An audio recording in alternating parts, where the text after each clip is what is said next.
A las 3 de la madrugada, un millonario mexicano encuentra a una adolescente lavando montañas de platos en su cocina. No es una empleada, es la hija de su empleada, y está mintiendo para proteger un secreto que está destruyendo su futuro. Lo que él está a punto de descubrir cambiará 2 vidas, y pagará una deuda de 40 años que nunca supo que tenía. Si alguna vez has tenido que elegir entre tus sueños y tu familia, esta historia es para ti. Quédate hasta el final. El silencio de una mansión vacía tiene un sonido particular. No es la ausencia de ruido. Es algo más pesado, más denso. Es el eco de pasillos demasiado largos, de habitaciones que nadie usa, de una vida construida para impresionar pero no para vivir. Ricardo Álvarez Soto conocía ese silencio mejor que nadie. Lo conocía porque lo había comprado, lo había amueblado, y ahora, a las 3 de la madrugada de un martes cualquiera, caminaba por él como un fantasma en su propia casa. Tenía 68 años. Su cabello plateado estaba perfectamente cortado, incluso a esta hora. Llevaba una bata de seda color vino sobre un pijama de algodón egipcio. Sus pantuflas de cuero apenas hacían ruido sobre el mármol travertino del corredor del segundo piso. En su mano derecha llevaba un vaso de cristal con 2 dedos de whisky Macallan, sin hielo. En la izquierda, sus lentes para leer, que ya no necesitaba porque había abandonado el libro en su estudio hace media hora. El insomnio no era nuevo. Llevaba 10 años así, desde que María Eugenia murió. 10 años de noches largas, de relojes que se burlaban de él con cada tic-tac, de remedios que no funcionaban y médicos que le decían que era estrés. Estrés. Como si un hombre que había construido un imperio de 25 supermercados desde cero no supiera manejar el estrés. No era estrés, era otra cosa. Era el peso de estar solo en una casa diseñada para una familia que ya no existía. Ricardo bajó las escaleras principales con cuidado. A su edad, una caída podía ser el principio del fin, y él no era un hombre que dejaba las cosas al azar. El reloj del recibidor marcaba las 3:07 a.m. Afuera, Los Ángeles dormía. Bueno, la mayor parte de Los Ángeles. Su barrio, Bel Air, definitivamente dormía. Aquí todos dormían bien. El dinero compraba muchas cosas, incluyendo un buen descanso. O eso decían. Iba camino a la cocina, tal vez un vaso de leche tibia, tal vez una manzana. Algo para engañar al estómago y convencer al cerebro de que era hora de apagar el motor. Cruzó el salón principal, ese espacio ridículamente grande con el piano de cola que nadie tocaba y los sofás italianos en los que nadie se sentaba. María Eugenia había insistido en ese piano. Decía que daba elegancia. Ricardo pensaba que solo daba trabajo a Lucía, su empleada, que tenía que sacudirlo cada semana. Lucía. Buena mujer. Callada. Eficiente. Nunca se metía donde no la llamaban. Llevaba 7 años trabajando para él, desde 2 años antes de que María Eugenia muriera. Era una de esas personas que uno no nota hasta que faltan. Todo siempre estaba limpio, ordenado, preparado.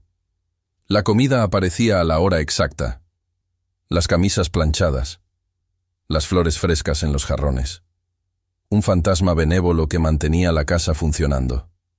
Cuando Ricardo empujó la puerta batiente que separaba el comedor formal de la cocina, esperaba encontrar oscuridad. Esperaba el brillo azul del reloj digital del horno. Esperaba silencio. No encontró ninguna de las 3 cosas. La luz sobre la isla central estaba encendida. Era una luz LED brillante, fría, que convertía la enorme cocina de acero inoxidable y granito negro en algo parecido a un quirófano. Y en medio de ese quirófano, de espaldas a él, había una figura pequeña inclinada sobre el fregadero doble. Ricardo se detuvo en seco. La figura era una chica, una adolescente, para ser precisos. Delgada, con el cabello oscuro recogido en una cola de caballo despeinada. Llevaba jeans desgastados y una sudadera gris con capucha que había visto mejores días. Y estaba lavando platos. No lavando un plato. Lavando platos, montañas de platos. El fregadero estaba lleno hasta el tope. A su izquierda, sobre la encimera, Había torres precarias de platos apilados esperando turno, cristalería fina, vajilla de porcelana, sartenes de cobre. Los restos de la cena que Ricardo había ofrecido el día anterior para 12 ejecutivos de su empresa. Había contratado servicio de banquetes, pero al parecer nadie se había quedado a limpiar. La chica trabajaba con una intensidad casi violenta. Sus manos, pequeñas y rojas por el agua caliente, frotaban cada plato con una esponja verde gastada. El agua corría, el vapor subía, y ella no se detenía. Había algo desesperado en sus movimientos. No era el trabajo eficiente de alguien cumpliendo una tarea. Era el trabajo frenético de alguien corriendo contra el reloj. Ricardo miró el reloj de pared. 3:09 a.m. Carraspeó. El efecto fue instantáneo y dramático. La chica soltó un grito ahogado y se giró tan rápido que sus pies resbalaron en el suelo mojado. El plato que tenía en las manos voló por el aire. Ricardo vio todo en cámara lenta. La porcelana girando, el agua salpicando, las manos de la chica extendidas tratando de atraparla. Lo logró. Por un milagro, sus dedos se cerraron alrededor del borde del plato, justo antes de que se estrellara contra el suelo. Pero el precio fue alto. El plato estaba empapado. El agua jabonosa le corrió por los brazos, empapando las mangas de su sudadera. Y sus ojos. Dios, sus ojos. No era solo sorpresa, era terror puro, terror del tipo que Ricardo había visto en negociaciones hostiles, en competidores acorralados, en hombres que acababan de perderlo todo. Pero nunca en una adolescente en su cocina a las 3 de la madrugada. Los ojos de la chica eran café oscuro, casi negros bajo esa luz cruel. Y en ellos había algo más que miedo. Había agotamiento. Las ojeras debajo de ellos no eran sombras. Eran manchas oscuras, púrpura, del tipo que solo vienen después de semanas sin dormir bien. Su piel era pálida, enfermiza, y temblaba. «Señor Álvarez», susurró. Su voz salió rota, como si no la hubiera usado en horas. Yo no... Lo siento mucho». Ricardo entró completamente en la cocina. Dejó su vaso de whisky en la encimera más cercana. La chica retrocedió medio paso, pero no tenía a dónde ir. El fregadero estaba detrás de ella. «¿Quién eres?» Su voz no fue dura, pero tampoco fue suave. Era la voz de un hombre acostumbrado a obtener respuestas. «Yo soy Daniela Herrera». Las palabras salieron atropelladas. Ella dejó el plato mojado en el escurridor con manos temblorosas. Luego se secó las manos frenéticamente en su sudadera. Soy la hija de Lucía, de la señora Lucía, su empleada». Ricardo entrecerró los ojos, procesando. Lucía tenía una hija. Lo sabía vagamente. Recordaba haber firmado algún documento de seguro médico que incluía dependientes, pero nunca la había visto. Nunca había preguntado. En su mundo, los empleados eran profesionales eficientes, no personas con familias y vidas complicadas. «Daniela», repitió él. Se cruzó de brazos. «¿Qué estás haciendo aquí a las 3 de la mañana?» Los ojos de la chica se movieron rápidamente. Hacia él, hacia la puerta, hacia la montaña de platos. Ricardo lo notó. Estaba calculando, buscando la mentira correcta. «Mi mamá, ella está enferma», dijo finalmente. Las palabras sonaron ensayadas, demasiado rápidas. «Solo es una gripe fuerte, nada grave. Pero se sentía muy mal y yo sabía que estos platos de su cena estaban aquí, y ella estaba tan preocupada de que usted los encontrara sin lavar por la mañana, y yo solo quería ayudar. Tengo llave. Bueno, use la llave de ella. Yo vengo a veces los fines de semana a ayudarla. Conozco la casa. Solo quería terminarlos antes de que ella se despertara para que no se preocupara». Era una buena mentira. Tenía elementos de verdad entretejidos. Una hija preocupada por su madre enferma, pero era una mentira. Ricardo lo sabía. Lo sabía porque había construido su fortuna leyendo a las personas. Sabía cuándo un proveedor estaba inflando los precios. Sabía cuándo un competidor estaba blufeando. Y sabía cuando una adolescente asustada estaba mintiendo para salvar su pellejo. ¿Una gripe? Ricardo caminó lentamente alrededor de la isla central. Se acercó al fregadero. La montaña de platos sin lavar era obscena. Había suficiente trabajo aquí para 3 horas, tal vez 4. ¿Y tu madre te mandó a ti, una niña, a lavar platos a las 3 de la madrugada? No. La palabra salió como un ladrido. Defensiva, casi enojada. Ella no sabe que estoy aquí. Ella no me mandó. Yo vine por mi cuenta. Ella estaría furiosa si supiera. Por favor, no le diga. Por favor. Ricardo miró las manos de la chica. Estaban rojas. No rojas de hace 10 minutos. Rojas de horas de agua caliente y detergente.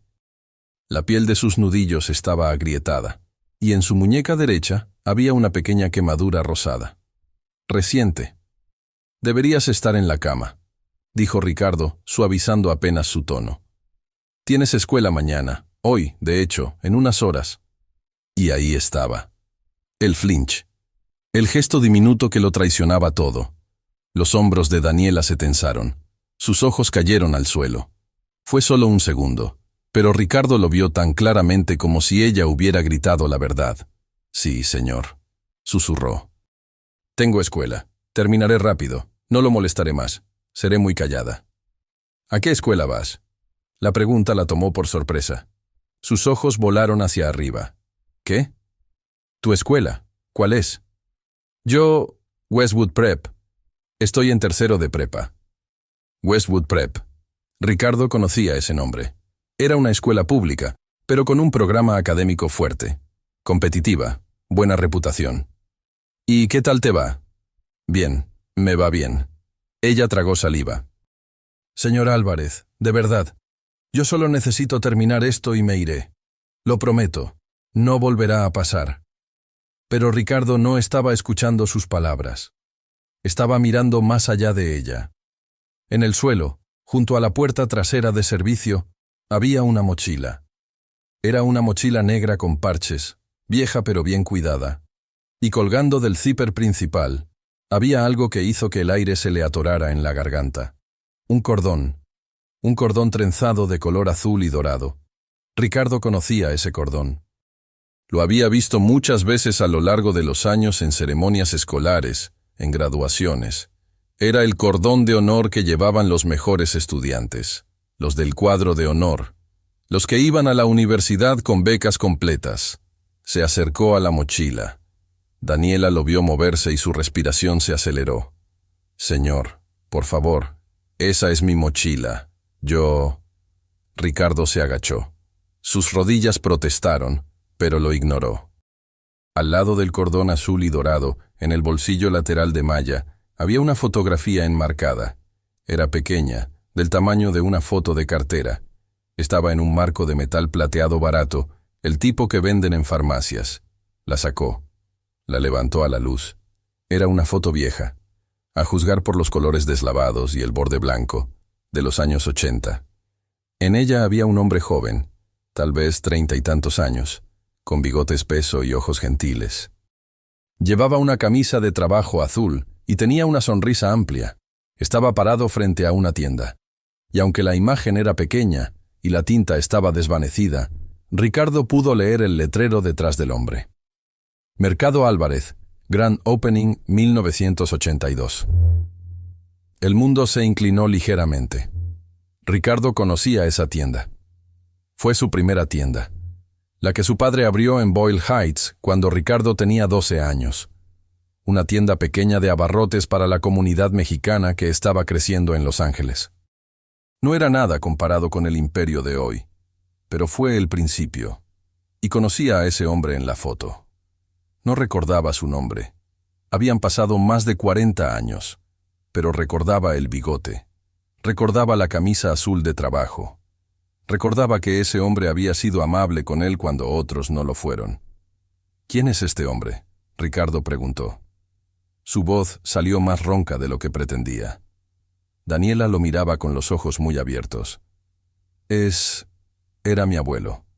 Héctor. Héctor Herrera. Murió hace 6 años. Héctor Herrera. El nombre aterrizó en la mente de Ricardo como una piedra en agua tranquila.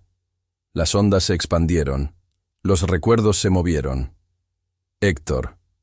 El capataz. El hombre que desempacaba las cajas de mercancía. El hombre que le enseñó a Ricardo palabras en inglés porque Ricardo era demasiado orgulloso para admitir en la escuela que no entendía. El hombre que defendió a su padre cuando un proveedor trató de estafarlo. El hombre que... Trabajó para tu familia, Daniela dijo en voz baja. Mi mamá me lo contó. Trabajó en la primera tienda de tu papá por 3 años. Decía que tu papá y tú fueron muy buenos con él, que les dio mucho orgullo cuando abrieron más tiendas. Ricardo no respondió. No podía. Estaba mirando la foto. Estaba viendo el pasado. Estaba viendo al niño que había sido, asustado y fuera de lugar en un país nuevo. Y estaba viendo al hombre que le había dado un dulce mexicano cada vez que Ricardo ayudaba a barrer el piso. Levantó la vista hacia Daniela. Hacia esta chica de 16 años con ojeras profundas, con las manos destrozadas por lavar platos, con un cordón de honor colgando de su mochila y una fotografía de su abuelo muerto en un marco de farmacia. «Deja los platos», dijo Ricardo. Su voz era firme, pero ya no era fría. «Pero... déjalos. Vete a casa. Duerme. Señor Álvarez, mi mamá se va a... Yo me encargaré de tu mamá». Las palabras salieron con autoridad absoluta. No era una sugerencia, era una orden. «Vete a casa, Daniela, ya». Ella dudó.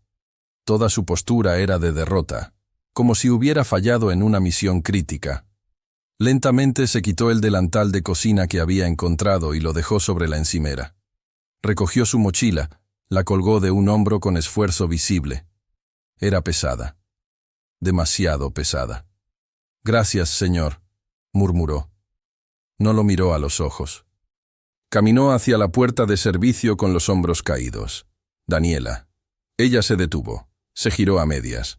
«El cordón de honor», Ricardo dijo señalando su mochila.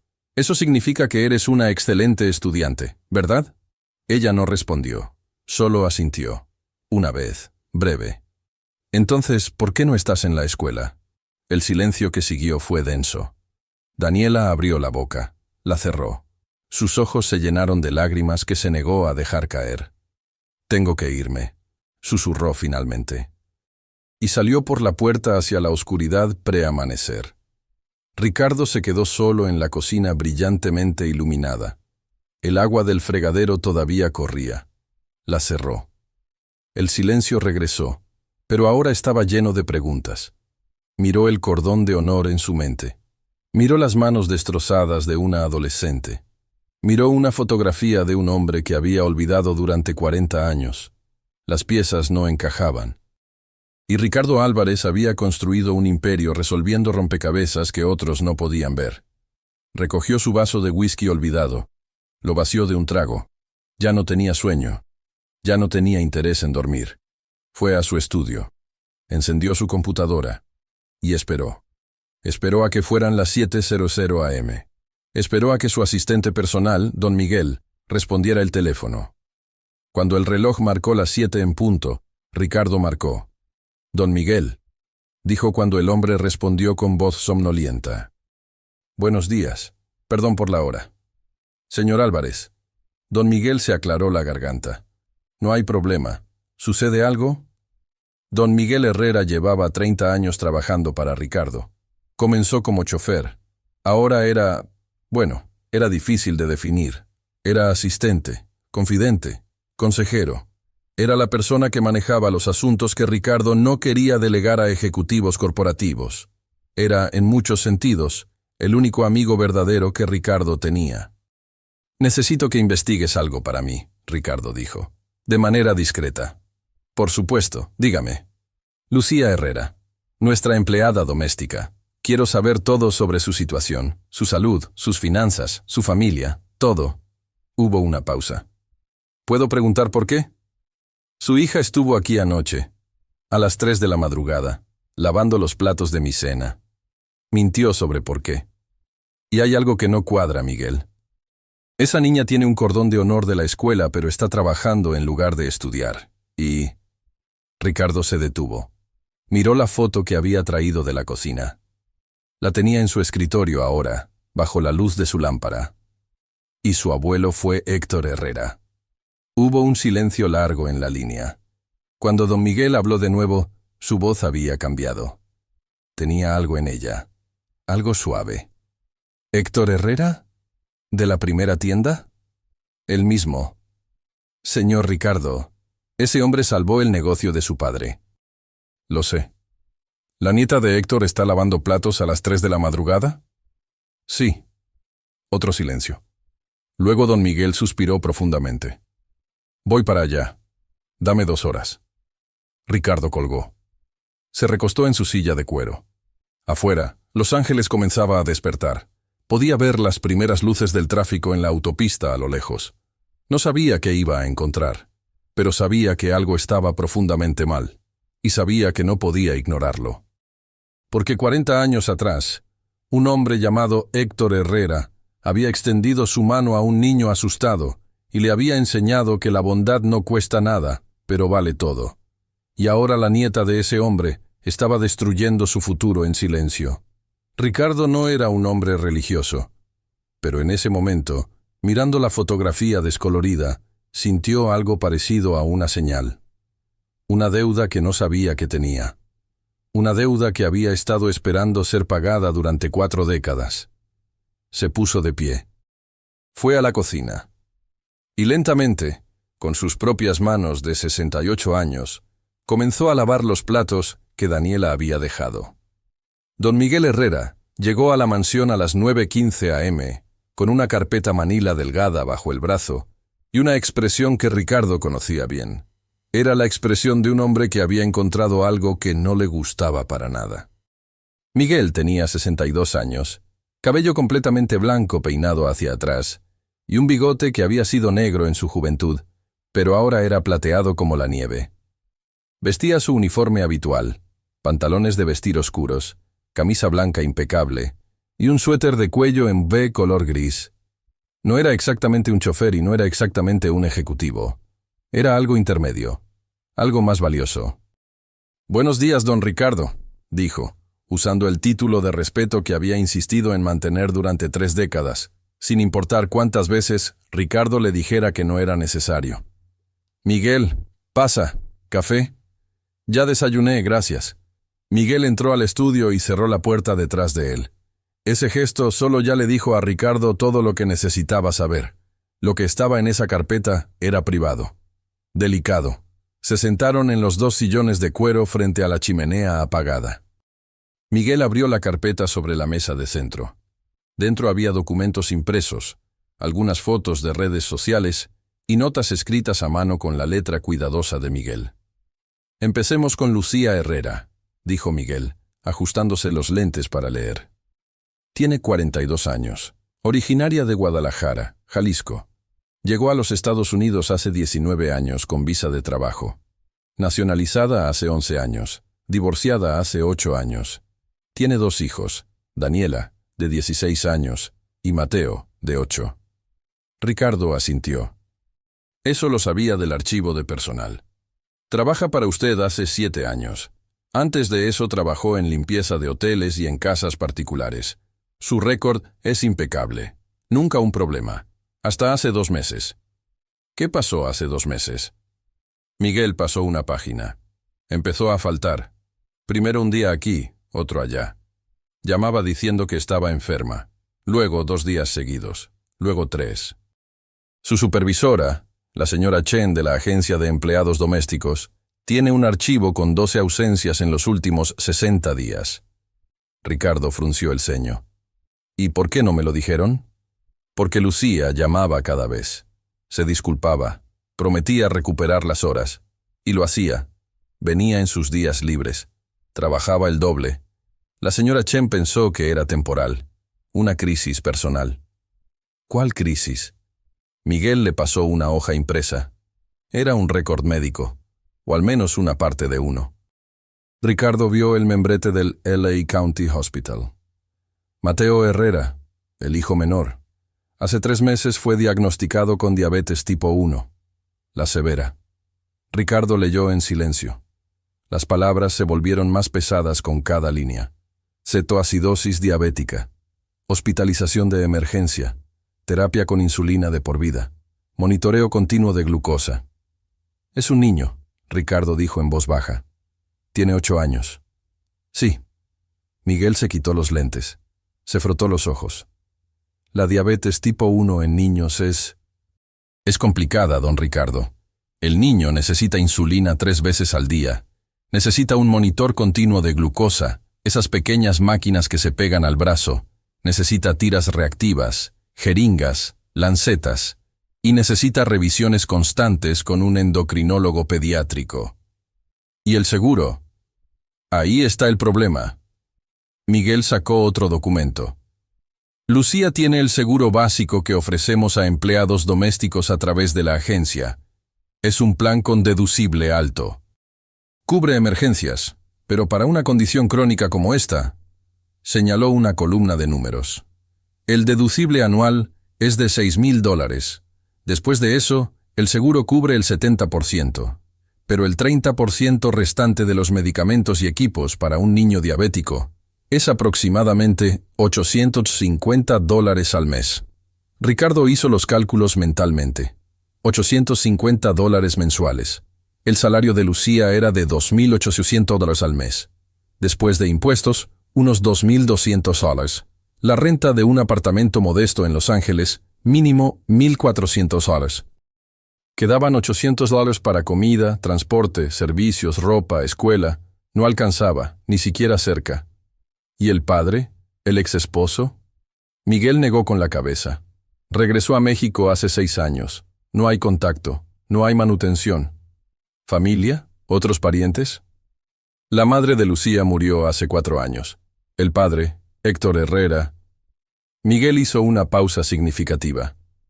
Murió hace 6 años. Cáncer de pulmón. Lucía es hija única. No tiene hermanos. Está sola. Ricardo se levantó. Caminó hacia la ventana. Afuera, el jardinero estaba podando los rosales. Todo se veía perfecto. Todo se veía en orden. Pero a 3 millas de distancia, en algún apartamento que probablemente olía a humedad y desesperación, una mujer estaba eligiendo entre alimentar a sus hijos y mantenerlos vivos. Daniela, dijo Ricardo sin voltear. La hija, cuéntame de ella. Miguel sonrió. Fue una sonrisa triste pero orgullosa. Esa niña es especial, don Ricardo. Bueno, déjeme mostrarte. Sacó una impresión de la página web de Westwood Preparatory High School. Era un artículo del periódico escolar de hace 4 meses. El titular decía: estudiante de Westwood gana beca completa al programa Futuro Médico UCLA. Había una foto. Daniela con el cabello bien peinado y una sonrisa genuina, sosteniendo un certificado. Se veía diferente de la chica fantasmal de anoche. Se veía llena de vida, llena de futuro. Ricardo leyó el artículo.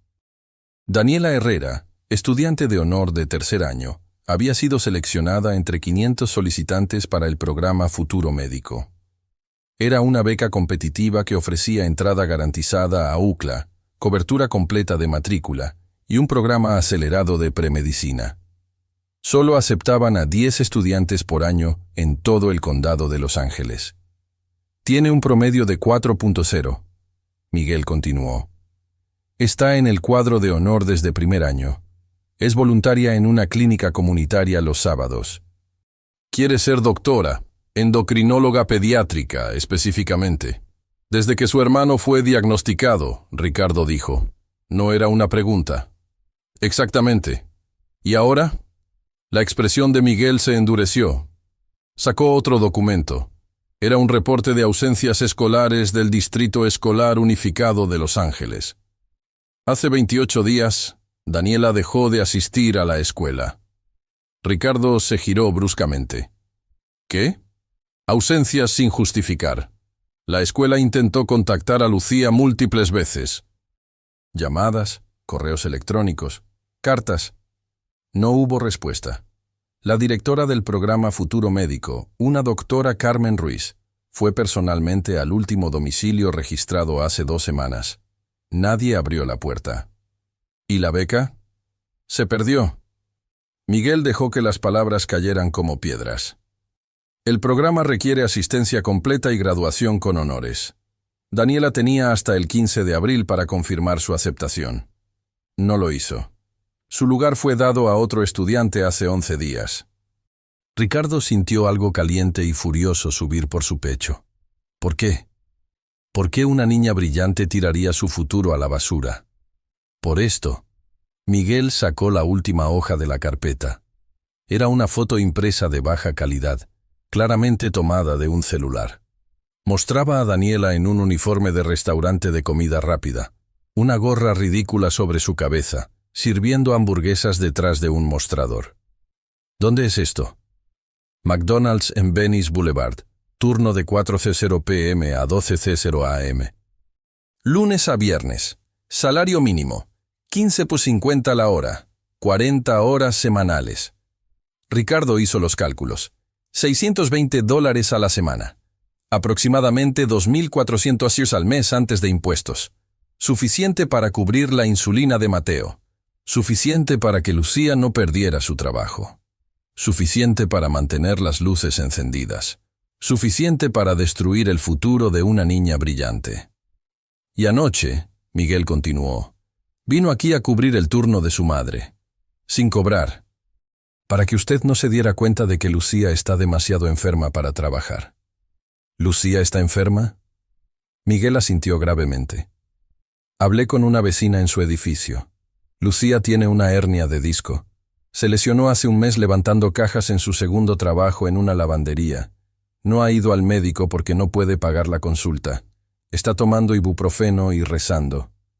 El silencio en el estudio era denso. Ricardo volvió a sentarse. Se pasó las manos por el cabello plateado. En su mente, las piezas del rompecabezas finalmente encajaban. Pero la imagen que formaban era horrible. Una madre enferma, un niño diabético, una adolescente sacrificándose en silencio. Y todo por $850 mensuales. Una cantidad que para Ricardo era lo que gastaba en vino en una semana. ¿Dónde viven?, preguntó en voz baja. Miguel le pasó un post-it amarillo con una dirección escrita. Edificio de apartamentos en Westlake. Zona 3B.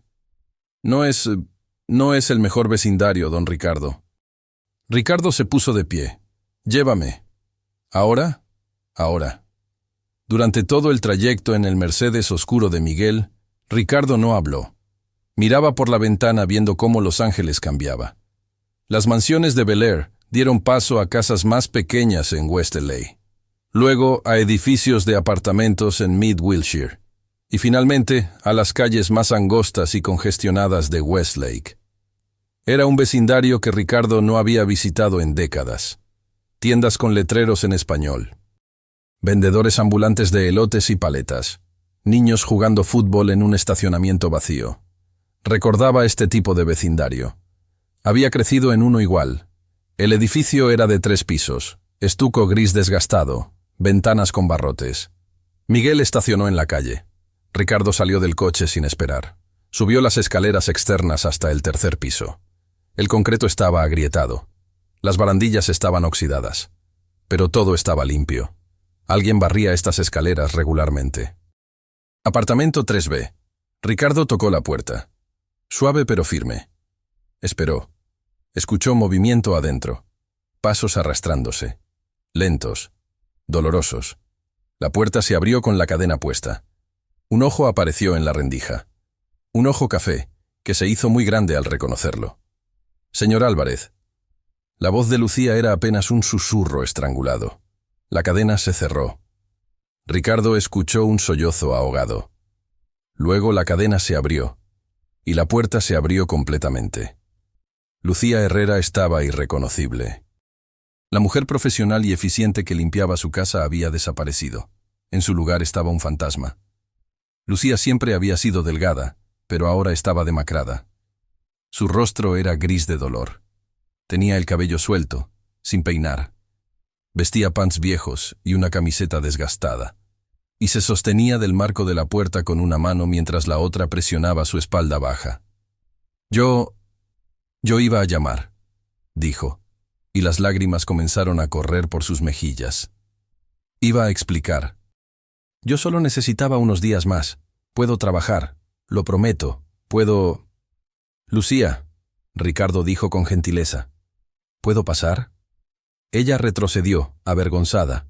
El apartamento era pequeño, muy pequeño, una sala que también era comedor, una cocina minúscula, probablemente 2 recámaras atrás. Pero estaba impecable, cada superficie limpia, cada cosa en su lugar. El orgullo de una mujer que había pasado su vida manteniendo orden en el caos. Pero hacía frío. Ricardo lo notó inmediatamente. La calefacción no estaba encendida a pesar de que era febrero. En la pequeña mesa del comedor había frascos de medicinas. Reconoció las etiquetas naranjas de la farmacia. Insulina. Tiras reactivas. Un monitor de glucosa en sangre del tamaño de un celular viejo. Y en el sofá desgastado, envuelto en una cobija de Bob Esponja, estaba un niño. Mateo. Tenía 8 años, pero parecía más pequeño. Era delgado, con ojos enormes color café y cabello negro que necesitaba un corte. En su brazo izquierdo llevaba un parche circular blanco, el monitor continuo de glucosa. Estaba viendo caricaturas en una tablet vieja, pero cuando vio a Ricardo, pausó el video. «¿Mamá?», dijo con voz suave. «¿Quién es?» Es mi jefe, mi amor. El señor Álvarez». Mateo estudió a Ricardo con esa forma directa que tienen los niños. «¿Es amigo tuyo?». Lucía no supo qué responder. Ricardo se adelantó. «Sí», dijo caminando hacia el sofá. «Soy amigo de tu mamá». «¿Tú eres Mateo?». El niño asintió. «Tengo diabetes». «Lo sé, eso te asusta». Mateo consideró la pregunta seriamente. «A veces, las inyecciones duelen, y no puedo comer dulces como antes. Pero Dani dice que voy a estar bien. Ella va a ser doctora y va a encontrar una cura». «¿Dani es tu hermana?». «Sí, ella es la mejor. Anoche me hizo quesadillas antes de irse a trabajar. Pero no le digas a mamá que comí 2 porque mamá dice que tengo que cuidar los carbohidratos». Lo dijo en voz de conspiración, como si compartiera un secreto importante. Ricardo sonrió a pesar de todo. «Tu secreto está seguro conmigo». Se enderezó y se volvió hacia Lucía. Ella estaba de pie en medio de la sala, temblando. No de frío, de miedo puro. «Señor Álvarez», comenzó, su voz quebrándose. Por favor no me despida. Yo puedo volver mañana. Puedo trabajar el doble. Solo. Mateo necesita su medicina.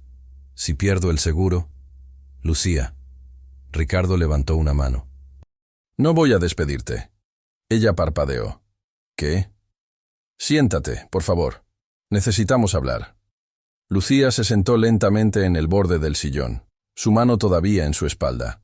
Ricardo tomó la única silla del comedor. Miguel permaneció de pie junto a la puerta, silencioso y respetuoso. «Anoche», Ricardo comenzó, «encontré a Daniela en mi cocina a las 3 de la madrugada. Estaba lavando platos». Lucía cerró los ojos. Una expresión de dolor absoluto cruzó su rostro. «Dios mío, lo siento tanto». Ella no debería haber hecho eso. Yo le dije que no. Ella lo hizo porque te ama, porque está tratando de protegerte. Igual que tú estás tratando de protegerla a ella y a Mateo». Las lágrimas de Lucía caían libremente ahora. No tenía opción. Cuando Mateo se enfermó, los números no funcionaban. Intenté conseguir más horas. Intenté un segundo trabajo. Pero mi espalda... Y luego Dani dijo que conseguiría trabajo. Le dije que no. Le rogué. Pero ella es terca. Como su abuelo. «Héctor». Ricardo dijo suavemente. Lucía levantó la vista, sorprendida. «¿Usted se acuerda de él? Anoche vi una foto. Tu hija la llevaba en su mochila. Tu padre trabajó para mi familia hace mucho tiempo». Él siempre hablaba de eso con tanto orgullo. Lucía se limpió las lágrimas con el dorso de la mano. Decía que su padre, el señor Álvarez Mayor, fue el primer patrón que lo trató con respeto, que le pagó un salario justo, que cuando tuvo problemas con su visa, su padre le ayudó a encontrar un abogado. Dani lleva esa foto a todos lados desde que él murió. Ricardo sintió algo pesado instalarse en su pecho. Tu padre fue bueno conmigo, Lucía. Cuando yo era niño y no hablaba bien inglés, él me enseñó. Cuando otros niños se burlaban de mí, él me defendió. Y cuando mi padre tuvo problemas en el negocio, tu padre trabajó sin cobrar por 2 meses hasta que las cosas mejoraron. No sabía eso. Yo tampoco. No hasta anoche. Ricardo se inclinó hacia adelante. Lucía, necesito que me digas la verdad. ¿Por qué Daniela ya no está en la escuela? Lucía se cubrió el rostro con las manos. Su cuerpo se sacudió con sollozos silenciosos. Cuando finalmente habló, su voz era apenas audible. Porque no podía ver morir a su hermano, porque el dinero de la medicina tenía que venir de algún lado, y porque yo soy una madre terrible que dejó que su hija sacrificara su futuro. No eres una madre terrible. Eres una madre desesperada. Hay una diferencia. Ella tenía una beca. Lucía lloró. Una beca completa a UCLA. Iba a ser doctora. Iba a tener una vida mejor que la mía. Y lo tiró todo a la basura por $850 al mes. ¿Qué clase de madre permite eso? Una madre que no tuvo opción, Ricardo dijo firmemente. Una madre que este país falló. Se puso de pie. Caminó hacia la ventana. Afuera podía ver el patio del edificio, niños jugando, ropa colgada secándose, vida sucediendo a pesar de todo. Lucía, dijo sin voltear, ¿tu hija sabe que perdió la beca? No lo sé. Bloqueé el número de la escuela en mi teléfono para que no pudieran llamarme. Tiré las cartas que llegaban. No podía verla destrozada. Era mejor que pensara que simplemente estaba trabajando temporalmente. Ricardo asintió lentamente. Tomó una decisión. Se volvió hacia Miguel. Llama a la doctora Carmen Ruiz en Westwood Prep. Arregla una reunión para mañana en la mañana. Señor, la beca ya fue...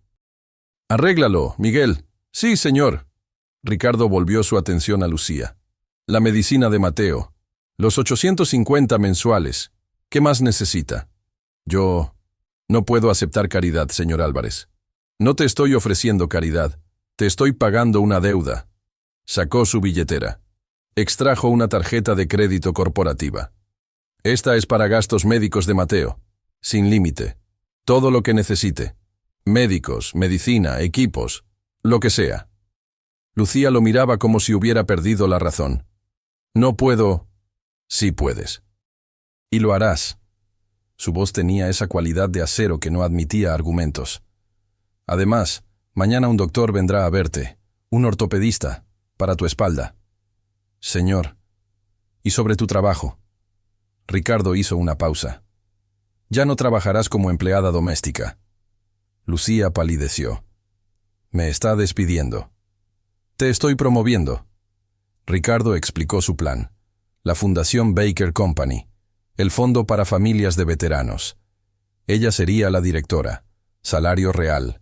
Beneficios completos. Un propósito. Cuando terminó, Lucía estaba llorando otra vez, pero eran lágrimas diferentes. ¿Por qué?, susurró. ¿Por qué hace esto?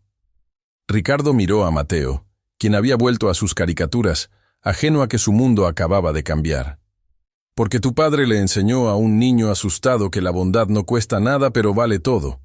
Y porque ninguna niña brillante debería tener que elegir entre su futuro y la vida de su hermano. Se dirigió a la puerta. Miguel ya estaba allí esperando. Don Miguel se encargará de los detalles. Descansa tu espalda, cuida a tu hijo. Y dile a Daniela que esté en Westwood Prep mañana a las 8:00 a.m. Señor Álvarez, Lucía llamó. Él se detuvo. Gracias. No sé cómo... No hay nada que agradecer. Solo estoy pagando lo que debí hace 40 años. Y salió al pasillo, dejando atrás un apartamento que ya no olía a desesperación sino a esperanza. Daniela Herrera no fue a casa después de salir de la mansión del señor Álvarez. No podía. Si llegaba a las 4:00 am, su madre haría preguntas. Preguntas que Daniela no podía responder sin mentir más de lo que ya había mentido. En lugar de eso, caminó. Caminó por las calles vacías de Bel Air, pasando mansiones que parecían museos, jardines que parecían parques, y coches que costaban más que 5 años de renta. Caminó hasta que sus piernas dolieron, hasta que el cielo comenzó a aclararse del negro al gris, al rosa suave del amanecer. A las 5:30 am, llegó a la parada del autobús en Sunset Boulevard. Se sentó en la banca de plástico frío, su mochila pesada en su regazo, y esperó. El primer autobús no llegó hasta las 6:15. Lo tomó hasta la estación de metro. Luego tomó el metro hasta Venice Boulevard. Y finalmente, a las 7:20 am, llegó a su destino, McDonald's. El cartel de los arcos dorados brillaba contra el cielo cada vez más claro. El estacionamiento ya tenía algunos coches. El turno de desayuno había empezado hace 20 minutos. Daniela entró por la puerta lateral de empleados. Adentro, el olor a grasa y café la golpeó como siempre. Había aprendido a no notarlo. Su gerente, un hombre llamado Steve con una barriga prominente y una actitud permanentemente irritada, estaba junto a la caja registradora contando billetes. «¡Herrera!», gruñó sin levantar la vista. «Llegas temprano. Tu turno es a las 4. Lo sé, señor Steve, solo...» «¿Puedo tomar un turno doble hoy? Necesito las horas». Steve finalmente la miró. Frunció el ceño. «¿Dormiste algo? Te ves terrible». «Estoy bien». «No pareces bien. Pareces un zombi». Pero ya estaba revisando su tablet, el horario digital. «Mira, Cynthia llamó diciendo que está enferma. Necesito a alguien en la caja de 8:00 am a 2:00 pm. Si lo tomas, te doy el turno de la tarde también. 16 horas, pero ni una queja, ¿entendido?» 16 horas. Daniela hizo el cálculo rápido. 16 horas a 15:50. Eso era $248 antes de impuestos. Más cerca de la meta. Más cerca de tener suficiente para la medicina de Mateo del próximo mes. «Lo tomo. Ve a cambiarte. Empieza en 15 minutos». Daniela fue al pequeño vestidor que olía a cloro y sudor. Se cambió de ropa. Los jeans y la sudadera gris fueron reemplazados por los pantalones negros reglamentarios y la camisa polo roja con el logotipo dorado. Se puso la gorra, escondiendo su cabello. Se vio en el espejo manchado sobre el lavabo. No se reconoció. La chica en el espejo tenía ojeras tan profundas que parecían moretones. Tenía los labios agrietados. Su piel estaba pálida, casi translúcida. Y sus ojos, que alguna vez brillaban cuando hablaba de medicina y de ayudar a la gente, ahora estaban vacíos. ¿Cuándo había pasado? ¿Cuándo había dejado de ser Daniela Herrera, estudiante de honor, y se había convertido en esto? Sabía la respuesta. Fue el día que encontró a su mamá llorando sobre un frasco de insulina en la farmacia. El farmacéutico había dicho: «Son $287, señora. Sin el seguro sería 980, así que tenga eso en mente». Y su mamá había sacado su tarjeta de débito con manos temblorosas, sabiendo que eso significaba que no habría comida real esa semana. Solo arroz y frijoles. Otra vez. Ese fue el día que Daniela decidió que ella tenía 2 manos, 2 piernas y 16 años. Tenía que haber algo que pudiera hacer. Resultó que lo que podía hacer era servir hamburguesas. Salió del vestidor. Tomó su posición en la caja registradora número 3. Y por las siguientes 8 horas, sonrió. Tomó órdenes. Dijo: «¿Desea agrandar su combo por solo 50 centavos más?». Limpió mesas cuando fue necesario. Limpió el baño cuando un niño vomitó en el piso. Siguió sonriendo. A las 2:00 pm tuvo su primer descanso. 15 minutos.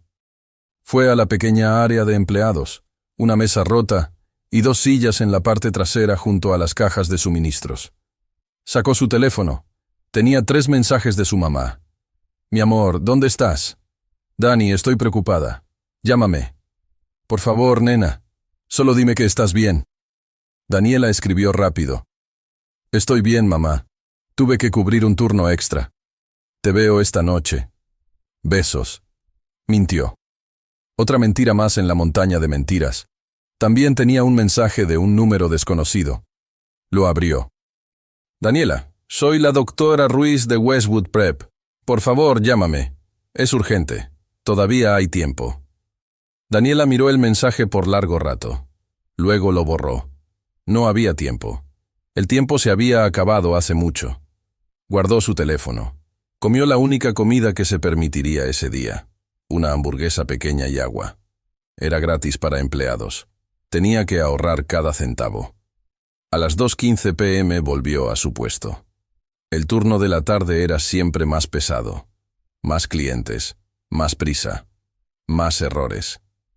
A las 5:30 p.m., un hombre le gritó porque su orden estaba mal. A las 7:00 p.m., una señora tiró su café diciendo que estaba frío y exigió uno nuevo gratis. A las 9:00 p.m., sus pies ya no sentían nada. Estaban simplemente entumecidos. A las 10:45 p.m., con solo 1:15 para el final de su turno, su teléfono vibró en su bolsillo. Lo ignoró. Estaba prohibido usar el teléfono durante el trabajo, pero vibró otra vez, y otra vez, y otra vez. Algo estaba mal. Miró rápidamente a Steve. Estaba ocupado gritándole a alguien en la cocina. Daniela sacó su teléfono debajo del mostrador. 10 llamadas perdidas, todas de su mamá. Su corazón se detuvo. Marcó. Su mamá contestó al primer timbre. Estaba llorando. Dani. Gracias a Dios. Es Mateo. Está... Su azúcar.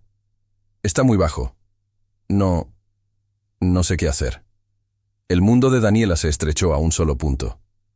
¿Cuánto? Mamá, ¿cuánto marca el monitor? 52. Está bajando. Le di el jugo como me enseñaste, pero no sube. Y está sudando.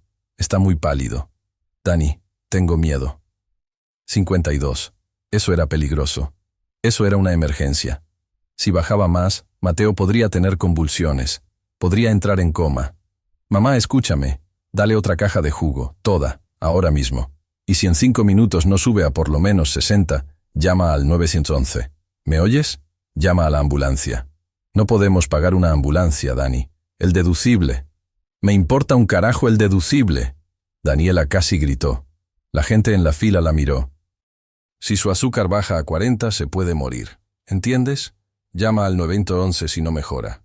Yo voy para allá ahora. Colgó. Se quitó la gorra. Se quitó el delantal. Steve apareció inmediatamente. ¿Qué haces? Tu turno no termina hasta medianoche. Emergencia familiar. Tengo que irme. Si sales ahora, te despido. No estoy jugando, Herrera. Daniela lo miró. Realmente lo miró. Este hombre que le pagaba 15,50 la hora y la trataba como un robot. Este hombre que representaba el trabajo que había destruido su futuro. Entonces despídeme, dijo. Y salió corriendo. No esperó el autobús. No podía. Corrió. Corrió por Venice Boulevard, su mochila golpeando su espalda con cada paso. Corrió hasta que sus pulmones ardieron, hasta que tuvo un dolor punzante en el costado. Y siguió corriendo. Llegó al edificio de apartamentos 20 minutos después. Subió las escaleras de 3 en 3. Cuando llegó a la puerta del 3B estaba jadeando, casi sin poder respirar. Entró sin tocar. Su mamá estaba en el sofá, sosteniendo a Mateo. El niño estaba pálido, sudando, pero consciente. Estaba tomando una caja de jugo con manos temblorosas. Dani, susurró cuando la vio. Me siento raro. Daniela cayó de rodillas junto al sofá. Tomó el monitor de glucosa de la mesa. Revisó el número, 58, subiendo lentamente. No era seguro todavía, pero era mejor. Lo sé, mi amor. Lo sé. Le apartó el cabello sudado de la frente. Pero vas a estar bien. Solo toma todo el jugo. Todo, ¿ok? Mateo asintió débilmente. Daniela miró a su mamá. Lucía se veía destruida, aterrorizada. Lo siento, Lucía susurró. No sé qué pasó. Le di su insulina a la hora correcta. Comió su cena. Yo solo... No es tu culpa, mamá. Estas cosas pasan. La diabetes es impredecible. Se quedaron así durante media hora, viendo el monitor, viendo los números subir lentamente. 58, 63, 70, 80. Finalmente llegó a 95. Rango seguro. Mateo se quedó dormido en el sofá, agotado por la crisis. Lucía lo cubrió con su cobija de Bob Esponja. Solo entonces, en la cocina minúscula, Daniela se permitió derrumbarse. Se sentó en el suelo frío de linóleo con la espalda contra los gabinetes. Se abrazó las rodillas. Y lloró. Lloró en silencio, con la cara hundida en sus brazos, para que Mateo no la oyera. Lucía se sentó a su lado con dificultad, su espalda lesionada protestando. Puso un brazo alrededor de su hija. «Mi niña», susurró. «Mi pobre niña, ¿qué te hemos hecho? No es tu culpa». «Sí lo es». Lucía también estaba llorando ahora. «Soy tu madre. Se supone que debo protegerte, darte un futuro. Y en lugar de eso estás trabajando 16 horas en un McDonald's. Estás lavando platos a las 3 de la madrugada. Estás tirando tu vida a la basura por nosotros». «No es basura si es por ustedes». «Sí lo es». Lucía tomó la cara de su hija con ambas manos, obligándola a mirarla. «Dani, encontré las cartas, las de la universidad, las que tiraste en la basura hace 2 meses». Daniela se congeló. «Mamá, la beca, UCLA, el programa Futuro Médico, lo sé todo». «No importa». «Sí importa». Lucía casi nunca gritaba, pero ahora lo hizo. «Importa porque eras brillante, porque ibas a ser alguien, porque ese era tu sueño. Mi sueño no vale más que la vida de Mateo. Mi sueño no vale más que tu salud. Pero tu futuro sí». Lucía le acarició el cabello. «Mi amor, yo ya viví mi vida. Tomé mis decisiones. Algunas buenas, algunas malas. Pero tú apenas estás empezando. Y yo no puedo dejar que desperdicies todo lo que eres por $850 malditos al mes. No tenemos opción, mamá». «Sí la tenemos». Lucía respiró profundo. «Esta mañana vino alguien, el señor Álvarez, y su asistente, don Miguel». Daniela levantó la cabeza bruscamente. «¿Qué?» «Sabe todo. Lo de Mateo, lo de mi espalda, lo de tu trabajo y lo de la beca». El pánico subió por el pecho de Daniela. No, ¿te va a despedir? Mamá, por favor dime que no. No me va a despedir». Lucía sonrió a través de las lágrimas. «Me va a promover». Y entonces le contó todo. La Fundación Baker Company, el nuevo trabajo, el salario. El seguro médico mejorado, la tarjeta corporativa para los gastos de Mateo, el médico que vendría mañana para su espalda. Daniela la escuchaba en silencio, sus ojos cada vez más grandes. «No lo entiendo», dijo finalmente. «¿Por qué? ¿Por qué haría eso? Por tu abuelo, por mi papá». «¿El abuelo Héctor?» Lucía asintió. «Al parecer, hace muchos años, tu abuelo fue muy bueno con el señor Álvarez cuando era niño. Lo ayudó, lo protegió, y ahora el señor Álvarez dice que está pagando una deuda». Daniela se cubrió la boca con las manos. «Eso no es real, no puede ser real». «Es real, mi amor, y hay más». Lucía tomó las manos de su hija. «Mañana a las 8:00 a.m. tienes que estar en Westwood Prep. Don Miguel arregló una reunión con la doctora Ruiz. Van a hablar sobre la beca».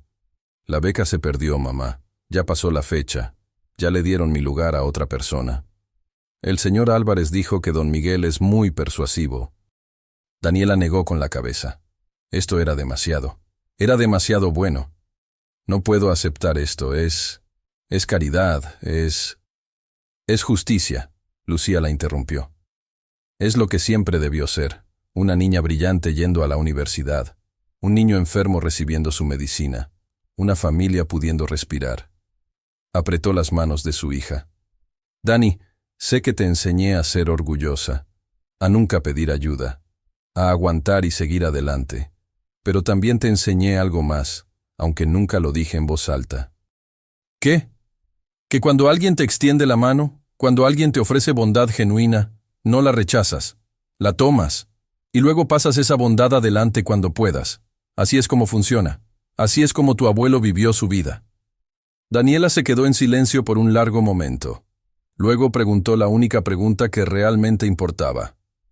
¿Mateo va a estar bien? ¿De verdad va a estar bien ahora? Sí, mi amor, va a estar bien. Y Daniela, por primera vez en meses, se permitió creerlo. Esa noche durmió. Realmente durmió. En su propia cama pequeña, en el cuarto que compartía con Mateo. No soñó con números, no soñó con facturas, no soñó con monitores de glucosa y precios de insulina. Soñó con su abuelo, con Héctor Herrera parado frente a una tienda de abarrotes en 1982, sonriendo esa sonrisa amplia. En el sueño, él le hablaba en español, con ese acento tapatío que ella apenas recordaba. «Mija», decía, «los milagros no caen del cielo. Los hacen personas buenas cuando eligen ser buenas. Y ahora te toca a ti. Ve y haz tu propio milagro». Se despertó a las 6:00 am. Se duchó por primera vez en 3 días. Se lavó el cabello. Se puso jeans limpios y una blusa que no olía a grasa de hamburguesa. A las 6:45 am estaba parada en la pequeña sala. Su mamá estaba sentada en el sofá. Mateo estaba desayunando cereal, su monitor de glucosa marcando un 102 perfecto. «¿Estás lista?», preguntó Lucía. Daniela miró su mochila. El cordón azul y dorado todavía colgaba del zipper. La foto de su abuelo todavía estaba en el bolsillo lateral. «Estoy lista. Don Miguel está afuera esperando». Daniela salió del apartamento y bajó las escaleras. Ahí, estacionado en la calle, estaba un Mercedes negro. Don Miguel, un hombre mayor con cabello blanco y ojos amables, estaba junto a la puerta trasera. «Buenos días, Daniela», dijo, abriendo la puerta para ella. «El señor Álvarez me pidió que te llevara a la escuela». «Y que te dijera algo». «¿Qué?» «Que tu abuelo estaría orgulloso». Daniela se subió al coche. Mientras se alejaban de Westlake, miró por la ventana. Vio el vecindario que conocía también. Vio las tiendas con letreros en español. Vio a los vendedores preparando sus puestos. Vio niños esperando el autobús escolar. Y por primera vez en meses, no sintió miedo. Sintió algo que había olvidado. Sintió esperanza. Cuando llegaron a Westwood Prep, la doctora Carmen Ruiz estaba esperando en la entrada principal. Era una mujer pequeña con lentes y cabello negro con mechones grises. Cuando vio a Daniela salir del coche, sus ojos se llenaron de lágrimas. «Daniela», dijo, y su voz se quebró. «Ay, mija, pensé que te había perdido». Daniela caminó hacia ella lentamente. «Ruiz, yo lo siento tanto. Yo sé que la decepcioné. Sé que...» «Cállate». La doctora Ruiz la abrazó. Fue un abrazo fuerte, maternal. «No digas eso. Nunca digas eso. Ahora entra. Tenemos mucho trabajo que hacer, y tengo una llamada programada con UCLA en 1 hora. Pero la beca... Todavía no está perdida. No si puedo evitarlo. Ahora muévete». Don Miguel sonrió desde el coche. Asintió una vez a Daniela. Y se fue. Daniela entró a la escuela. Los pasillos olían a libros y desinfectante y posibilidades. En las paredes había carteles sobre competencias científicas y clubs y universidades. Había olvidado cómo se sentía estar aquí. Había olvidado que este había sido su mundo. Caminó por el pasillo junto a la doctora Ruiz, y con cada paso sintió algo volviendo a ella. No era solo esperanza, era ella misma. La oficina de la doctora Carmen Ruiz era pequeña pero estaba llena de vida. Las paredes estaban cubiertas de fotos de estudiantes graduados, certificados de reconocimiento, y un póster grande que decía: «El futuro pertenece a quienes creen en la belleza de sus sueños. Eleanor Roosevelt». Daniela se sentó en la silla frente al escritorio, sus manos apretadas en su regazo. La doctora Ruiz estaba al teléfono, hablando en ese tono profesional pero firme que usaba cuando negociaba por sus estudiantes. «Entiendo perfectamente la política, doctor Morrison», decía, ajustándose los lentes. «Pero también espero que usted entienda las circunstancias excepcionales. Esta no es una estudiante que perdió interés. Esta es una estudiante que sacrificó su futuro para salvar la vida de su hermano». Hubo una pausa. Daniela podía escuchar vagamente una voz masculina al otro lado de la línea. Sí, tengo toda la documentación, continuó la doctora Ruiz. Récords médicos del niño, comprobantes de empleo, cartas de referencia. Y también tengo aquí a un representante del señor Ricardo Álvarez, fundador de Mercado Álvarez, quien ha establecido un fondo de apoyo familiar, específicamente para asegurar que Daniela pueda completar sus estudios sin distracciones financieras. Daniela parpadeó. No sabía eso. ¿Un fondo de apoyo? La doctora Ruiz le guiñó un ojo. Excelente, dijo después de otro momento. Entonces los espero esta tarde a las 3:00 p.m. para la videoconferencia formal. Muchas gracias, Dr. Morrison. Que tenga buen día. Colgó. Se quitó los lentes y los limpió con un pañito que sacó de su cajón. Luego miró a Daniela con una expresión que mezclaba alivio, agotamiento y algo parecido al orgullo feroz de una madre. Bueno, dijo. No fue fácil, pero funcionó. El comité de admisiones de UCLA está dispuesto a reconsiderar tu caso. Daniela sintió que el corazón le daba un vuelco. ¿De verdad? De verdad. Pero hay condiciones. Las que sean, lo que sea necesario. La doctora Ruiz levantó un dedo. Primera, tienes que tomar todos tus exámenes finales. Todos. Y necesitas un promedio mínimo de 95% en cada uno. Puedo hacerlo. Segunda, tienes que completar un proyecto de investigación independiente sobre ética médica y acceso a la salud. 20 páginas. Citas académicas. El estándar universitario completo. Lo entregas en 3 semanas. Puedo hacerlo. Daniela repitió, más firme. Tercera. La doctora Ruiz se inclinó hacia adelante. Tienes que prometerme de verdad, que nunca más volverás a cargar con el peso del mundo tú sola, que pedirás ayuda cuando la necesites, que recordarás que una comunidad fuerte se construye cuando nos apoyamos unos a otros. Daniela sintió que su garganta se cerraba. Asintió, incapaz de hablar. Dilo en voz alta, Daniela. Necesito escucharlo. Lo prometo, susurró. Prometo pedir ayuda. Bien, la doctora Ruiz sonrió. Ahora vete a casa, descansa, come algo. Y mañana empezamos con un horario intensivo de estudio. Te voy a preparar personalmente. Vas a entrar a UCLA, mija. Te lo juro por mi vida. Daniela se levantó. Pero antes de irse preguntó. Doctora Ruiz, ¿por qué hace esto? Sé que tiene otros 100 estudiantes. ¿Por qué pelear tanto por mí? La mujer mayor la miró con ojos brillantes. Porque hace 30 años yo era tú. Era una niña mexicana de un barrio pobre que quería ser doctora. Y alguien peleó por mí. Alguien creyó en mí cuando yo ya no creía en mí misma. Y ahora es mi turno de pelear por ti. Se puso de pie y rodeó el escritorio. Además, Daniela Herrera, tú no eres solo una buena estudiante. Eres excepcional. Y este mundo necesita doctoras excepcionales que entiendan lo que es tener que elegir entre la comida y la medicina. Que entiendan que la salud no es un privilegio, es un derecho. Se abrazaron de nuevo.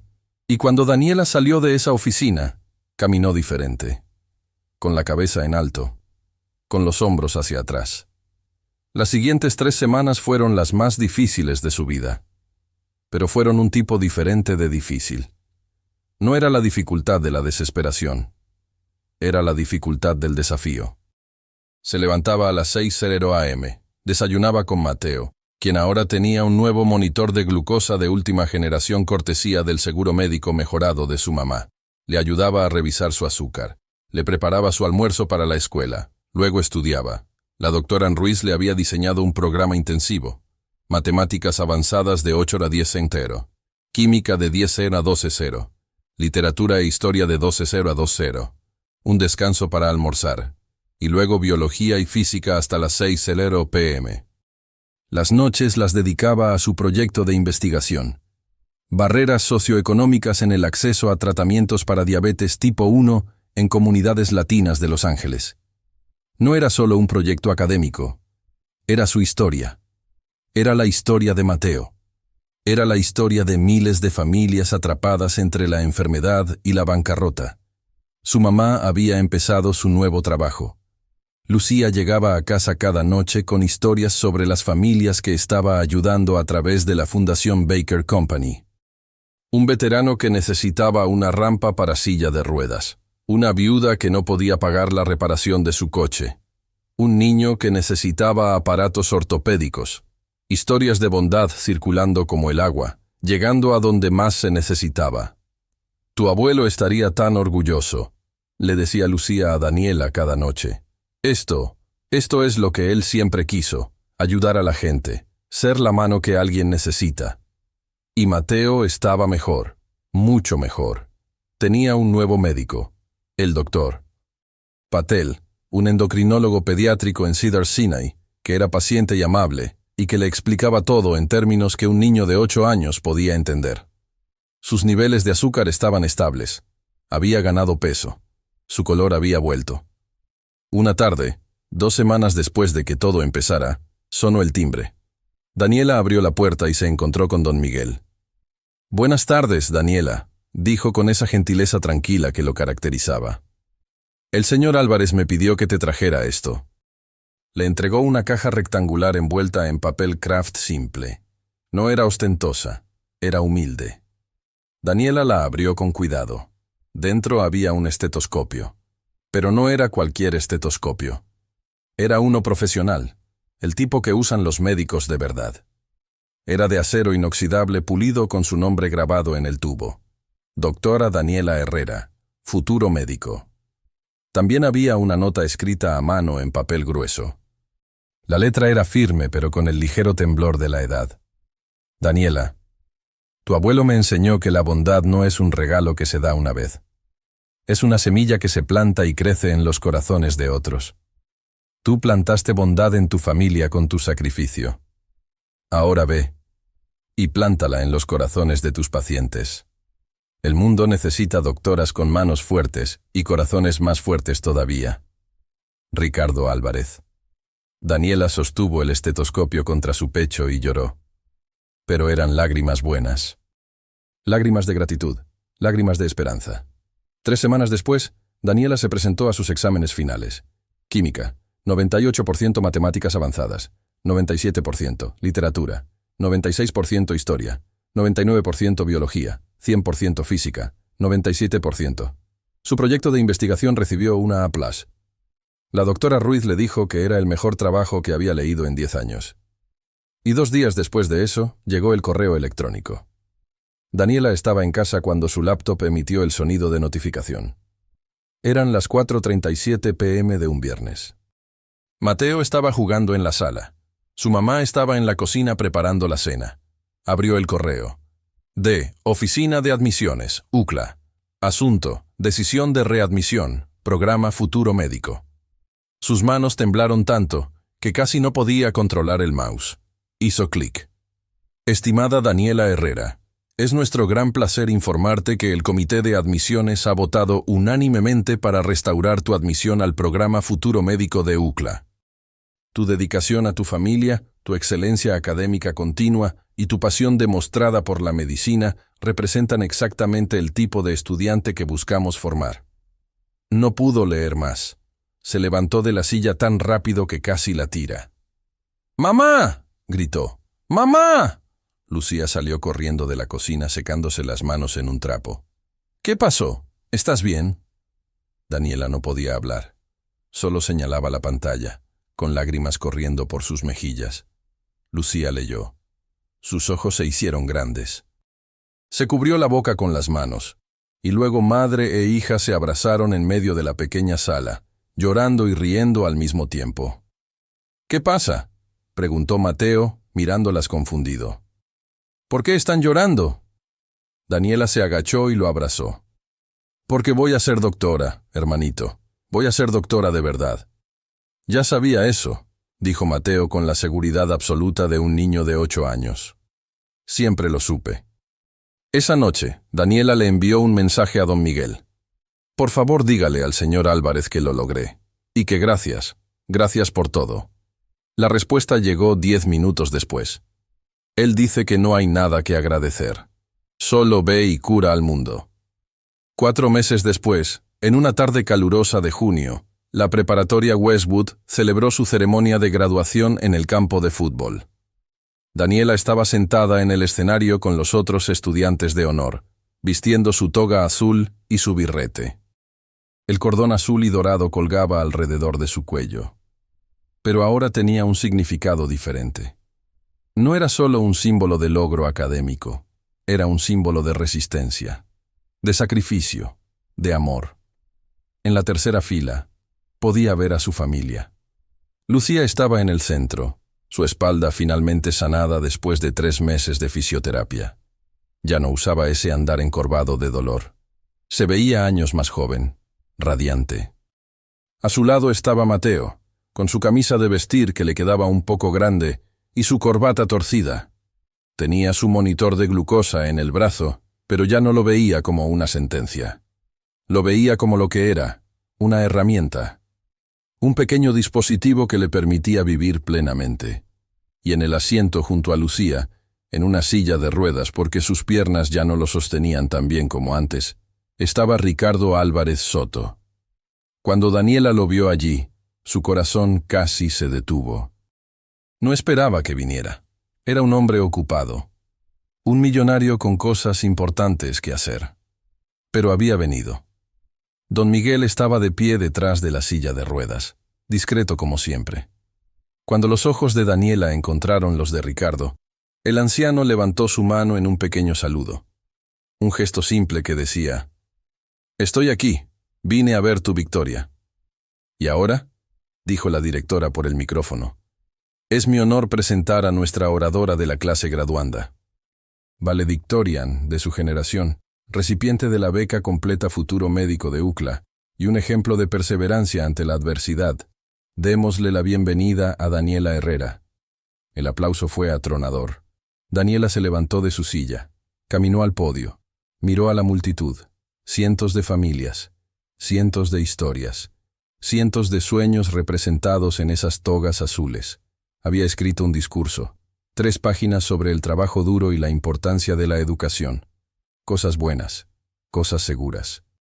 Pero cuando abrió su carpeta y miró sus notas, supo que no podía leer ese discurso. No después de todo lo que había vivido. Cerró la carpeta. Respiró hondo. «Buenos días», comenzó. «Escribí un discurso sobre el éxito, sobre establecer metas y alcanzarlas, sobre ser la mejor versión de nosotros mismos». Hizo una pausa. «Pero voy a hablarles de otra cosa. Voy a hablarles del fracaso, del miedo, de ese momento cuando crees que no puedes más». Podía ver a algunos padres en la audiencia fruncir el ceño. Esto no era lo que esperaban de un discurso de graduación. «Hace 4 meses», continuó, «yo estaba parada en la cocina de un McDonald's a las 11 de la noche, sirviendo papas fritas. Había dejado la escuela, había tirado mi beca a la basura, y pensaba que mi vida había terminado. No tenía 18 años todavía. Ahora tenía toda su atención. ¿Por qué les cuento esto? Porque muchos de nosotros en este escenario, muchos de ustedes en la audiencia, conocen ese sentimiento. Conocen lo que es tener que elegir entre sus sueños y su familia, entre el futuro y el presente, entre lo que quieren ser y lo que tienen que hacer». Miró directamente a su madre. Lucía estaba llorando silenciosamente. «Mi hermano menor tiene diabetes tipo 1. La medicina que lo mantiene vivo cuesta más de lo que mi madre ganaba en un mes. Y cuando los números no funcionaban, cuando no había suficiente dinero para la comida y la medicina y la renta, yo pensé que la respuesta era sacrificarme. Pensé que era mi responsabilidad salvar a mi familia». Pausó. Su voz se hizo más suave pero más firme. «Estaba equivocada. No estaba equivocada en querer ayudar a mi familia. No estaba equivocada en amarlos lo suficiente como para hacer cualquier cosa por ellos. Estaba equivocada en pensar que tenía que hacerlo sola.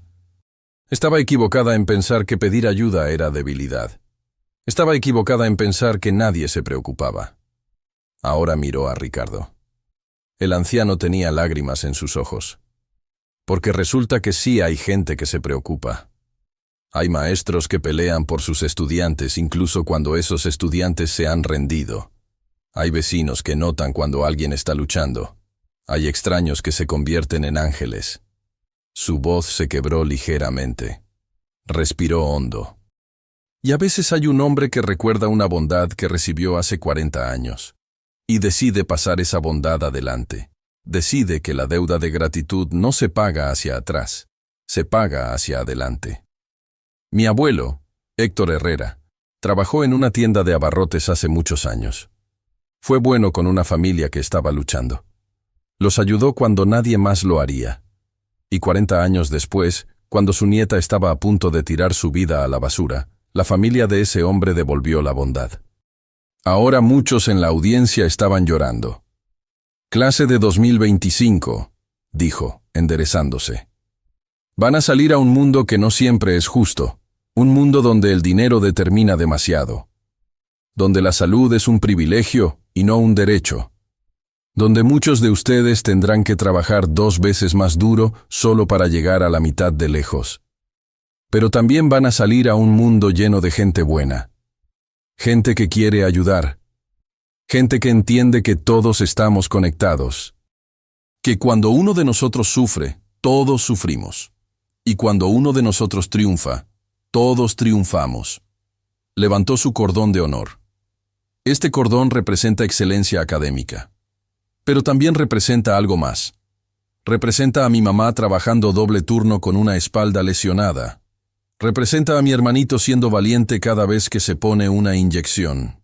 Representa a una maestra que se negó a rendirse conmigo.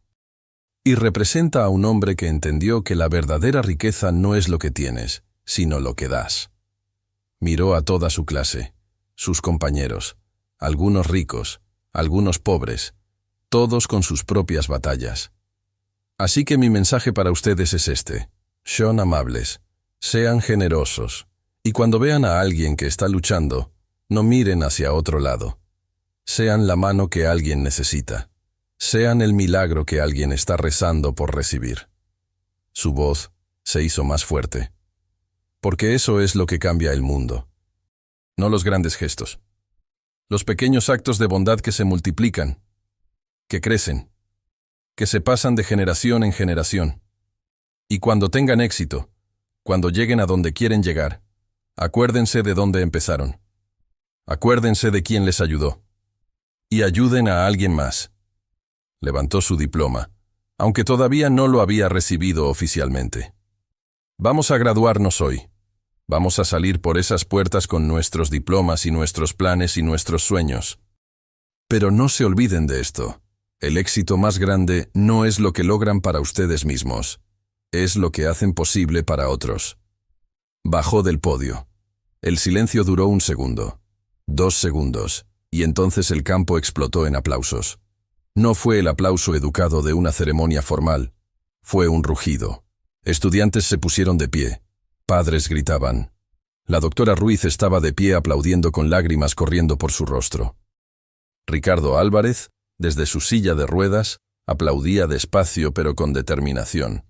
Don Miguel tenía una sonrisa amplia en su rostro normalmente serio. Y Mateo, sin entender completamente las palabras pero entendiendo el sentimiento, gritaba: «¡Esa es mi hermana! ¡Esa es mi hermana!». Después de la ceremonia, después de las fotos y los abrazos y las felicitaciones, Daniela finalmente llegó donde Ricardo estaba esperando a la sombra de un árbol. Se agachó para estar a su nivel. Don Miguel se retiró discretamente. «Señor Álvarez», comenzó, pero él levantó una mano. «Ricardo, llámame Ricardo». «Ricardo», repitió ella probando el nombre. «Gracias por venir. No tenía que hacerlo». «Claro que tenía que hacerlo», sonrió. «Tu abuelo vino a mi primera graduación. Yo no me la hubiera perdido por nada del mundo». Daniela sintió lágrimas frescas. Parecía que no podía dejar de llorar hoy. «Tu abuelo me dijo algo una vez». Ricardo continuó, su voz suave pero clara. «Yo tenía tal vez 15 años. Estaba enojado porque otros niños tenían más que yo. Mejores zapatos, mejores mochilas, mejores vidas». «¿Qué le dijo?» «Dijo, mijo, No midas tu riqueza por lo que tienes en el bolsillo. Mídela por lo que tienes en el corazón y por lo que puedes poner en el corazón de otros. Ricardo tomó la mano de Daniela. Tú, niña, eres muy rica. No sé si pueda pagarle alguna vez. No me pagas a mí, le pagas al siguiente. Ese es el trato. Sus ojos, nublados por la edad pero brillantes con inteligencia, la estudiaron. Vas a ser una gran doctora, Daniela Herrera, pero más importante, vas a ser una buena persona, de esas que cambian vidas sin siquiera darse cuenta. Lo voy a intentar. No tienes que intentar, ya lo eres. Se recostó en su silla. Ahora ve, tu familia te está esperando, y yo tengo que irme. Estos eventos me cansan más de lo que solían. Daniela lo besó en la mejilla. Gracias, Ricardo, por todo. Por creer en mí cuando yo no creía en mí misma. Para eso están los abuelos, dijo con un guiño. Aunque seamos prestados. Esa noche, la familia Herrera celebró en su pequeño apartamento. Pizza de la pizzería de la esquina, pastel de la panadería mexicana. Música de Guadalajara sonando en una bocina vieja. Daniela puso la foto de su abuelo en el centro de la mesa. La misma foto que había llevado en su mochila durante meses. «Abuelo», dijo en voz alta, aunque él no pudiera escuchar. «Lo logramos. Voy a ser doctora, como tú siempre quisiste». Mateo, con glaseado de pastel en la cara, agregó. «Y yo voy a ser astronauta. Y Dani va a curarme para que pueda ir al espacio». Todos rieron. Lucía levantó su vaso de agua. «Un brindis», dijo. «Por mi papá, que plantó semillas de bondad, por el señor Álvarez, que las regó, y por mi hija, que va a plantar un bosque entero». Brindaron. Y en ese momento, en ese pequeño apartamento en Westlake, había más felicidad de la que podía caber en todas las mansiones de Bel Air juntas. 5 años después. Daniela Herrera caminaba por los pasillos del Hospital Infantil de Los Ángeles vistiendo su bata blanca. En el bolsillo del pecho tenía una etiqueta que decía, Doctora Daniela Herrera, M.D., residente de endocrinología pediátrica. Era su primer día como doctora de verdad. En su bolsillo, junto a su estetoscopio, el que Ricardo le había regalado hace años, llevaba una foto. Su abuelo Héctor, frente al Mercado Álvarez en 1982. Su primer paciente del día era un niño de 7 años recién diagnosticado con diabetes tipo 1. Los padres estaban aterrorizados. La madre lloraba. El padre miraba la cuenta del hospital con desesperación. Daniela los reconoció inmediatamente. No a ellos específicamente, pero reconoció el miedo, el desespero. La matemática imposible de elegir entre la vida de tu hijo y poder pagar la renta. Se arrodilló junto a la cama del niño. Tomó su estetoscopio. «Hola», dijo con una sonrisa cálida. «Me llamo Daniela, y te voy a contar un secreto». El niño la miró con ojos grandes. «Mi hermano menor tiene diabetes también, igual que tú. Y cuando lo diagnosticaron, estábamos muy asustados. Pero ¿sabes qué aprendimos? ¿Qué? Que no estamos solos, que hay gente buena en el mundo, y que vamos a estar bien. Todos vamos a estar bien». Se volteó hacia los padres. Vio sus caras. Vio su terror. «Vengan conmigo», les dijo. «Hay una trabajadora social que quiero que conozcan, y un programa de asistencia financiera, y vamos a asegurarnos de que su hijo tenga todo lo que necesita». La madre comenzó a llorar. «No podemos pagar». «Lo sé», Daniela dijo gentilmente. «Yo también estuve ahí, pero déjeme ayudarlos. Para eso estoy aquí». Mientras llenaba el papeleo, mientras explicaba los tratamientos, mientras calmaba los miedos, Daniela pensó en su abuelo, pensó en Ricardo, pensó en la doctora Ruiz, pensó en don Miguel, pensó en todas las manos que la habían sostenido cuando estaba cayendo. Y ahora era su turno de ser esas manos para alguien más. La bondad no era un regalo que se daba una vez. Era una semilla que crecía y se multiplicaba. Era un legado que se pasaba de generación en generación. Y Daniela Herrera, nieta de Héctor Herrera, hija de Lucía Herrera, hermana de Mateo Herrera, estaba plantando su propio jardín de milagros. Un paciente a la vez, una familia a la vez, una vida a la vez. Y así termina nuestra historia. Con una deuda pagada, 40 años después. Con una niña que casi pierde todo y encontró más de lo que podía imaginar. Y con la prueba de que la bondad nunca muere. Solo espera el momento correcto para florecer. Si esta historia te tocó el corazón, si te recordó que todavía hay esperanza en este mundo, déjame saberlo en los comentarios. Cuéntame, ¿quién fue la persona que te extendió la mano cuando más lo necesitabas? Me encanta leer cada historia que comparten. Y si quieres más historias sobre personas comunes haciendo cosas extraordinarias, sobre familias que luchan y triunfan, sobre la clase de bondad que cambia el mundo, bueno, suscríbete y activa la campanita. Tenemos muchas más historias que contar. Gracias por acompañarme en este viaje. Gracias por creer, como yo creo, que todavía hay gente buena en este mundo. Y gracias por ser parte de esta comunidad donde celebramos las victorias que realmente importan. Nos vemos en la próxima historia. Cuídate y recuerda, tú también puedes ser el milagro que alguien está esperando.